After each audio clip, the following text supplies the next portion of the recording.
Okay, this is a video that I know I've been needing to make for a very long time.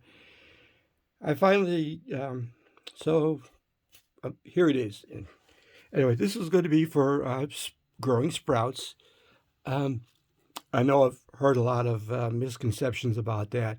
Uh, the latest one I've heard is that it's way too expensive, and all I can really guess is that if you're using you know if you're using seeds like these, um, yes, it's going to be way too expensive. Of course, squash seeds you would never grow from sprouts anyway, but you know, this size is not what you want to use for sprouting. Um, what you want to use is what I have behind me here. Companies that specialize in selling sprouting seeds generally sell them by the pound, or I believe this one is, let's see, 8 ounces. Yeah. So still, that's going to be an awful lot of seeds.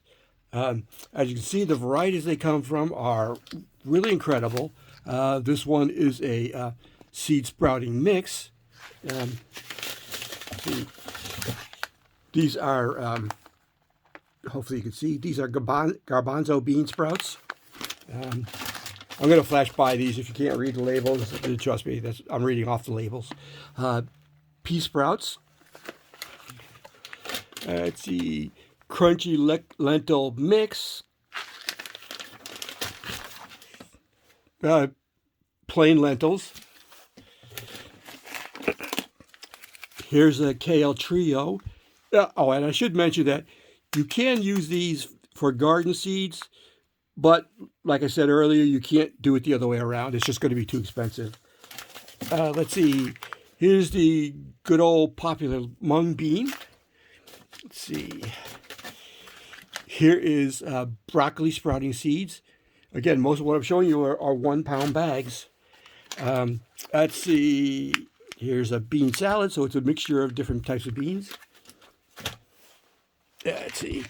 Here's a 3 pound salad mix, a radish sprouting mix. Uh, is it Dalcon? Very spicy. Very spicy. Here's another 3 part salad mix. Let's see. Chia seeds. Another old standby sprouting is alfalfa sprouts. Protein House, mix of different types of beans and peas. Here's a 5 part salad mix. Here's a let's see. Here's a salad mix. Broccoli, alfalfa, radish, clover. Um, let's see. And the last thing, next thing I want to show you is it's very important you use the right type of netting to cover your containers. No-see-um netting is especially what I recommend. Not even the fungus gnats have been able to get through that. So let's see. Now, for the equipment, what I use and what you should use, this is a tub. I picked this up off of Amazon because I wanted something specially, that I could have special for that purpose. This was a 64-ounce tub. You know, it's not necessary. I've seen margarine come in containers this size and, several other things. You look around the grocery store, you'll find foods being packaged in containers this size, which you can use. Now, this is the lid. And I want to point out the around the lid, you see the rim on the inside. Very important because what you're going to want to do is to just cut that out. Okay, then with your no-see-um net, you put that over, clamp the lid back on, which, come on, it's, okay, there we go. And you see how, if you have any loose wrinkly bits, you can just pull those nice and tight. But what you're left with is a growing container that is going to let you go all the way through the growing process. That's all you really need.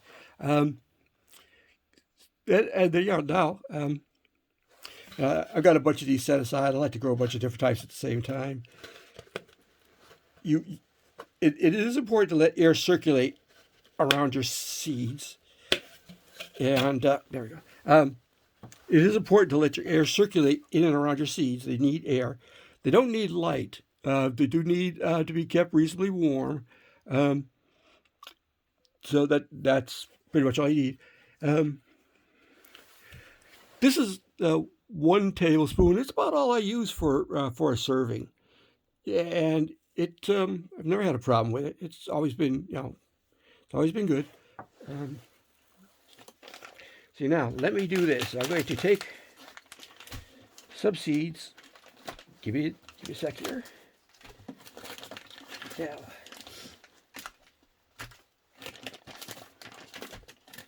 okay, I do have a bag. I'm going to use it. The shippers were a little rough with this bag. It got busted open, but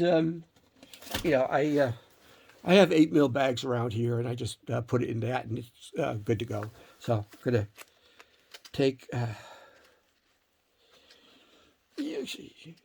nice tight lid. Oh, nice tight seal. Going to take 1 scoop, 1 heaping scoop. Put it in there. Yeah, that's good. See if I can show. If you can see it, it forms a nice, decent layer on the bottom. I'll get that later. Okay, and you want to add water.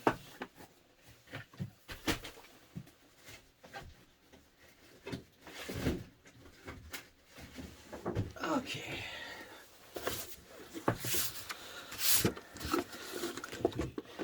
I do like filtered or bottled or distilled water. It's just, one of those. I just don't like using tap water in seed starting. It may be okay for some people, but I don't like it. So, then you see, I just did enough to cover the seeds, and this I'm going to let sit for maybe 6 to 8 hours. Then I'm going to drain it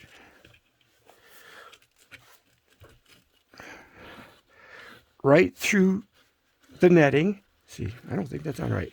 Yep. There. I'm going to drain it right through the netting.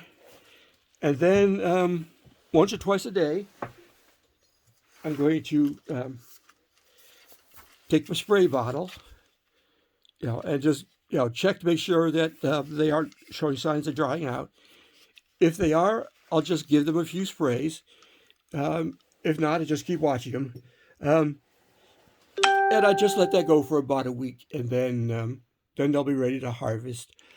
I'll go ahead and you see if I can set this aside and show you after about a week. I'll see if I can do that.